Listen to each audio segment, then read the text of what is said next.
Bismillahirrahmanirrahim. Welcome to the Real Talk with Amin Kaka Khail. سورہ مومنون کې الله تعالی د مؤمنانو ډیر زیات صفات بیان کړلي او پاغه کې یو اهم صفت چې دی هغه د عهد او پیمان او امانتونو باره کې دی. الله تعالی فرمایي والذین هم لاماناتهم وعهدهم راعون. یعنی د مؤمنان ها خلق ته چې دوی خپل امانتونو خیال ساتي او د عهد او پیمان خیال وساتي. اوس دا امانتونه چې دي دا امانت چې دی دا به یاد الله تعالی او د انسان ترمنځ یعنی الله تعالی به انسان لپاره یو امانت ورکړي دا به دغه خیال ساتي او یا چې دی یا یو انسان به بل انسان د امانت ورکړي دغه به خیال ساتي په دې والا مؤمن پاتې کېدی شي او د امانت سره چې دی عهد او پیمان چې دی دا یو ډیر زیات ضروری چیز دی کم چې د مؤمن لپاره یو اهم کوالټي ده. نو یا دا عهد و پیمان هم څنګه د امانت په شان دي د عهد و پیمان هم د الله تعالی او د انسان ترمنځ هم کېدی شي او د عهد و پیمان د دو انسانانو ترمنځ هم کېدی شي. مطلب د خبرې دا شو چې د دو انسانانو په منځ کې یا د الله تعالی او د انسان په منځ کې کم امانتونه دي یا کم عهد و پیمان دی د دغه پوره خیال ساتل چې دي دا یو انتهایی اهمه کوالټي ده د مؤمن پاتې کېدو لپاره. په دې ویډیو کې موږ چې د مؤمنینو د صفاتو خبره کوو نو دا موږ د نن سبا کوم امتحانات روان دي د نهم لسم یا د میټریک آن ګوینګ ایگزام دي د هغې په کنټیکس کې دا خبره کوو. نو تاسو ټول ته پته ده چې نن سبا په دې پوره صوبه کې بلکې پوره ملک کې د 9-10 ایگزامز روان دي د هغې لپاره مختلف حالونو کې ایگزامینیشن سنټرز قایم شوي دي او د هغې لپاره بیا ایجوکیشنل کم بورډ چې دي هغو ډیوټیانې لګولي او انویجیلیټرز سپرډنټ او دغه سټاف چې دی په هر یو حال کې موجود دی. نو که موږ دغه آیات ته سوچ وکړو دغه د مؤمنین د کوالټیز کې د اهمې کوالټي باندې سوچ وکړو نو د دې سره به موږ ته دا خبر مخې ته راشي چې دا یو اهمه ذمه داري د ټیچر صاحبانو ته ورشوې ده. پوره سټاف چې دی د اهمه ذمه داري ورشوې ده نو دوی له پکار دي چې دغه ذمه داري کوم چې دوی له ورکړله امتحاني بورډ ورکړله ایجوکیشنل بورډ ورکړله دا ذمه داري د دې لپاره ورکړله چې دغه امتحان په صحیح طریقه باندې کوم چې دی حقوق دي کوم چې دی پروتوکول له هغې طریقې سره دا امتحان واغوستی شي. علاوه الله تعالی طرف نوم دا یو ذمه داري ده د انسان چې کله ذمه داري والا شو ده قبول کړه چې ټیک ته زه ډیوټي کولی شم او د الله تعالی سره هم د الله وضو کو چې ټیک ته ماته کوم ډیوټي والا شي کې دې باندې ماته پیمنټ هم میلاویږي د تنخواه سره د سیلري سره چې دی د ایکسټرا پی هم میلاویږي دا ایکسټرا پی او تنخواه خیال ساتلو سره چې کوم دی اخلاقي فرض جوړیږي چې د کمی ډیوټي لپاره دی تعین شوی دی هغه ډیوټي دی به پوره او صحیح انداز سره دی سر ته ورسوي. پوره د ایجوکیشن او د ایجوکیشن سیستم تبعی ده که دا امتحانات په صحیح طریقې سره وانغوستی شي ځکه چې په دې امتحان کې بنیادي مقصد د دې امتحان څه دی بنیادي مقصد چې دی هغه د اصل کې د امتحان چې دی دا یو ایوالویشن دی یو اسسمنټ دی د نیکسټ لیول یا د نیکسټ ګریډ ټو لپاره په فرض کا دا امتحان په صحیح طریقې سره وانغوستی شي او دې مطلب دا شو دی رزلټ هم فیک دی چې رزلټ فیک دی او دې مخکې که فرض که یو کس یو ماشوم مخکې نیکسټ لیول ته لاړ شي نو هغه هم په فیک طریقه باندې لاړو نو د امتحان د ایگزامینیشن اصل مقصد چې دی هغه مکمل غیب شو. او دغه ایجوکیشن سیستم د خرابۍ سره چې دی د دې یو اخلاقي نقصان هم معاشرې ته رسي ځکه چې فرض کا یو ټیچر دی هغه د څه لپاره چې ډیوټي ولګي د هغه ډیوټي نه کوي مطلب دا چې ظاهر خبره د ماشوم به چیټینګ کوي نقل به کوي چې هغه چیټینګ کوي نو په دې کې دغه ماشوم به د غلا چلې زده کوي دغه ماشوم به د بل حق وهي د بل ماشوم کوم ماشوم چې ټول کار محنت کړلی هارډ ورک یې کړلی د هغه حق وهي نو د هغه حق تلفی موږ ته دیږي د حق تلفی چلو مو ښودو او د غلا چلېدو مو ښودو دغه د دې اخلاقي نقصانات دي. او د دغه ټیچر دپاره دغه سټاف دپاره چې کوم دی هم د دې لپاره د دنیا سره د آخرت ډېر غټ نقصان دی ځکه چې د مؤمن پاتې نه شو ځکه چې مؤمن الله تعالی په قرآن کې وفرمایل چې دا واضح وفرمایل چې دا د مؤمنینو کوالټیز دي. حضرت انس رضی الله تعالی عنه روایت دی چې حضور صلی الله علیه وسلم فرمایي الا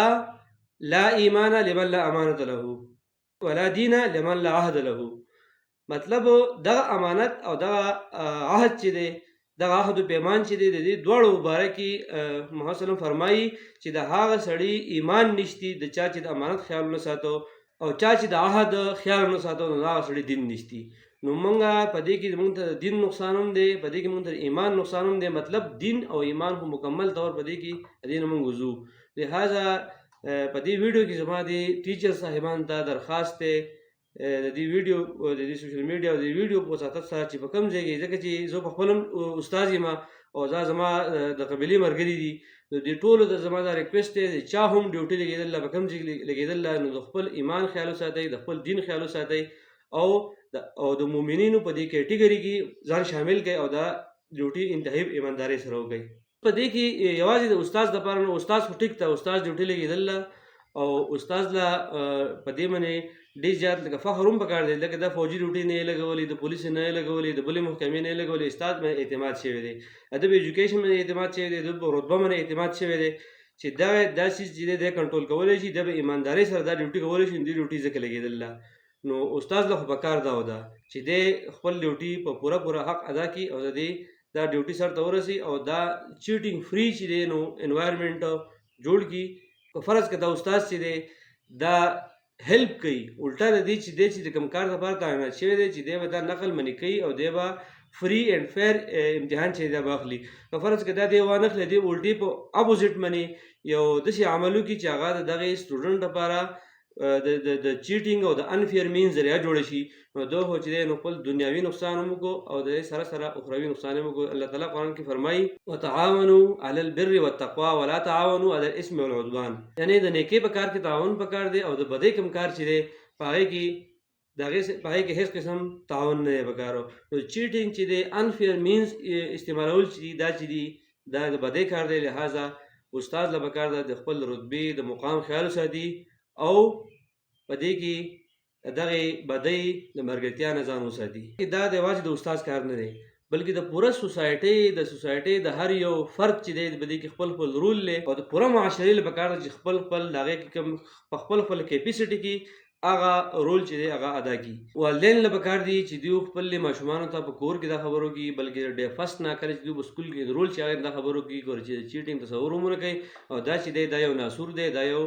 خراب چیز دی د معاشرې لپاره د ایجوکیشن لپاره د اخلاقیاتو لپاره لہذا د دې چیټینګ مکمل طور د په ذهنونو کې دا خبره کېنی چې دا چیټینګ چې دی د ځان مکمل وساتئ او کله چې دی امتحاني حال د سار مال پیپر لږی د پیپر پورته دا پکار دی چې د خپل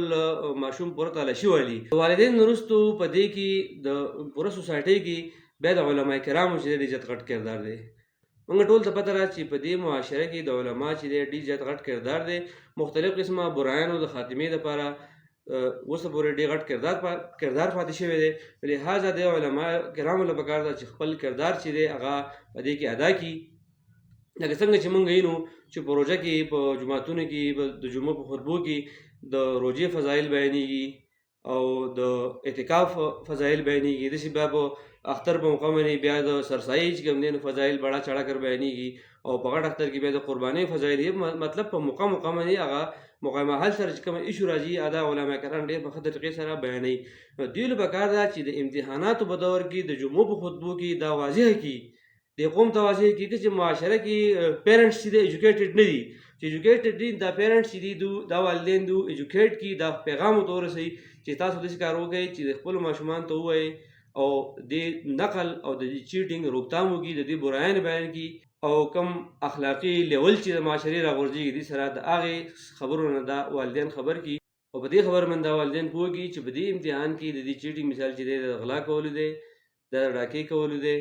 او دا چې بل یو غلط کار چې کېږي د هغې برابر دی دا لہذا تاسو خپل ماشومان پوه کړئ بلکې ماشومان په دې خبره باندې فورس کوي پوره نگراني وکړي چې دې ناسور نه چې کوم دی دوی ځان وساتي لہذا د استاد نه وروسته بیا د علما کرامو چې کوم دی په دې کې ډېر ښه رول پلی کولی شي. ګونداران وروڼه چې دي په هغې کې هم د دې هغه هم رول دی کوم میټیریل چې دوی راوړي کوم واړه کتابونه چې چاپ کېږي او نو هغه چې دوی راوړي دلته کې خرڅوي هغې واضحه د هغې پرپز معلوم دی ځکه چې دا د کال په اول سر کې دا څیزونه امتحان په وخت کې دا څیزونه چې دا میټیریل دوکانونو کې ښکاره شي نو دوی پکار دي دغه څیزونه موږ ځان پوهېږي دا کوم څیز چې موږ خرڅوو دا خرڅوو او دې باندې یو خراب عمل کېږي د خراب عمل لپاره د خرڅېږي دوکې دپاره موږ خرڅوو ده څنګه چې د نشور اشیاو کمایي حرامه ده او نور اشیای ممنوعه چې دي د هغې کمایي حرامه ده همدغسې دغې ګایډونو نوټونو کوم چې د چیټینګ دپاره اخیستی کېږي د دغې خرڅولو کمایي هم د دغې برابر ده لہذا دې کې دوکاندار هم خپل رول پلی کولی. دغې نه علاوه کوم تعلیمي بورډونه چې دي ایجوکیشنل بورډ چې دي دوی له ذمهداري پکار ده چې دوی د داسې ټیچرانو ډیوټي لګوي کوم چې د هغو ټریک ریکارډ چې دی هغه معلوم وي. د دې علاوه کوم انسپیکشن چې لګي انسپیکشن دی ولګي دغه سټاف چې دی د فرض په خپله صحیح ذمهدارۍ سره دغه فرض ادا کوي که نه ادا کوي که فرض که نه ادا کوي چې دغه بیا هغې بیا ریپلیسمنټ وشي په وخت باندې نو د بورډ چې دی په دې کې ډېر اهم رول دی. نو اوس اصل کې دا خبرې چې زه کومه دا به زما په ډېرو وروڼو باندې ډېرو ملګرو باندې دا به ښې نه لګي، ځکه چې دا بالکل د ټریډیشن نه هټ کر دا ټاپک ما راوچت کو. خو د دې شارټ ټرم نقصانات به دي، شارټ ټرم نقصانات به دي صحیح. دا نقصان به دي چې کوم دی نو لږ زیات مقدار کې به ماشومان چې دي هغه فیل شي یا به مارکس کم راشي.